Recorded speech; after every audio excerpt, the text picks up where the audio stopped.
Dunhuang, joyau du désert, garde ses allures de légende. Il y a tant de beauté majestueuse, d'innombrables attraits. C'est un endroit que beaucoup rêvent de visiter au moins une fois dans leur vie.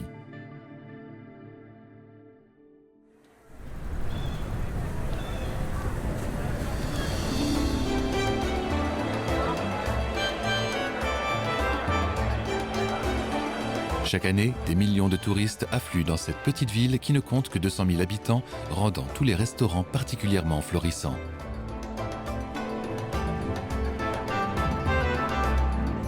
Ne pas manger de nouilles jaunes à la viande d'âne à Dunhuang serait comme aller à Tianjin sans goûter les baozi gobuli ou à Lanzhou sans manger de nouilles au bœuf.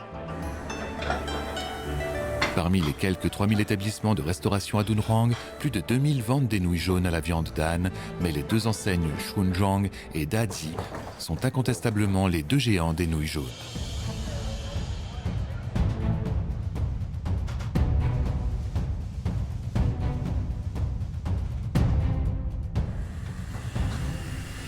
À l'heure des repas, les deux petites boutiques vivent une intense bataille culinaire. Durant plus d'une dizaine d'heures, du midi au soir, des milliers d'assiettes de nouilles artisanales reposent entièrement sur la force et la technique des experts en nouilles.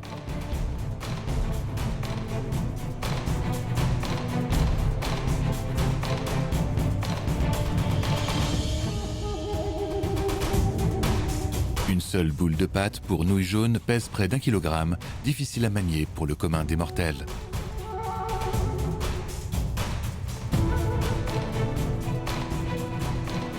Un expert en nouilles doit s'entraîner au moins 3 ans avant d'être qualifié.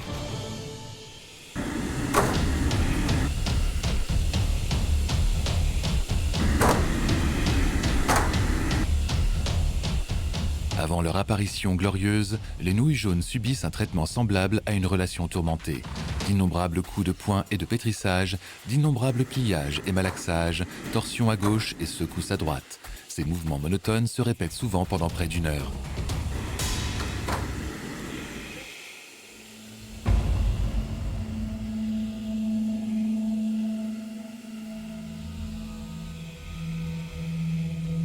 Le pétrissage sert à former le gluten. Au début, la pâte fraîchement préparée n'a pas d'élasticité. Elle nécessite un pétrissage répété et vigoureux pour briser et reconstruire la structure moléculaire de la protéine de blé, formant ainsi un réseau de gluten élastique et malléable.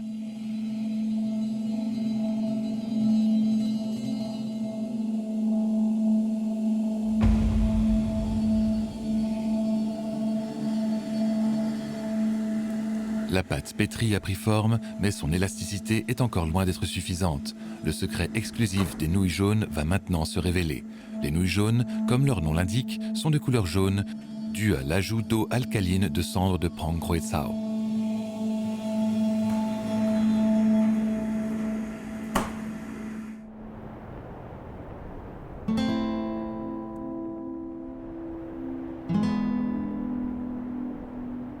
La cendre de Prang Cruetsao provient de l'herbe Allogéton arachnoedus du désert de Gobi brûlé.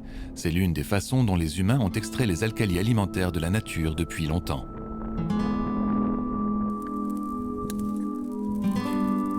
À l'époque où les alcalis chimiques n'étaient pas encore répandus, les habitants de Dunhuang sortaient récolter ces plantes aux confins du désert, puis les brûlaient dans des fosses à l'abri du vent.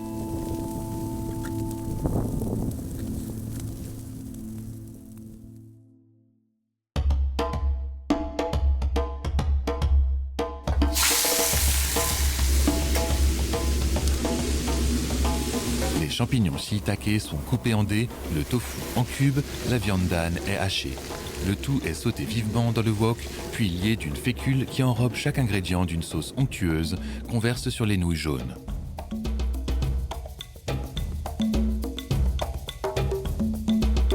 Pour finir, on accompagne le plat d'une assiette de viande d'âne en sauce fraîchement tranchée.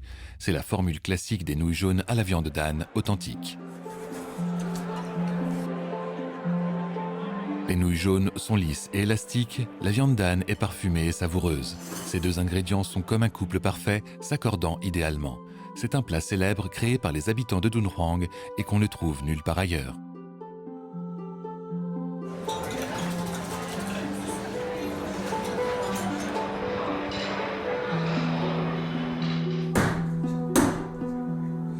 Des chefs innovants ont tenté de trouver un nouveau partenaire pour les nouilles jaunes, mais que ce soit le bœuf, l'agneau, le porc, le cheval ou même le poulet, le canard, le poisson ou les crevettes, ils ont tous rencontré une résistance silencieuse des clients. Comme dit le proverbe, chair de dragon dans le ciel, viande d'âne sur terre. Il semble que ces humbles nouilles jaunes aient délibérément choisi de s'associer à une viande de classe dragon. Depuis, personne n'a osé séparer ce duo légendaire.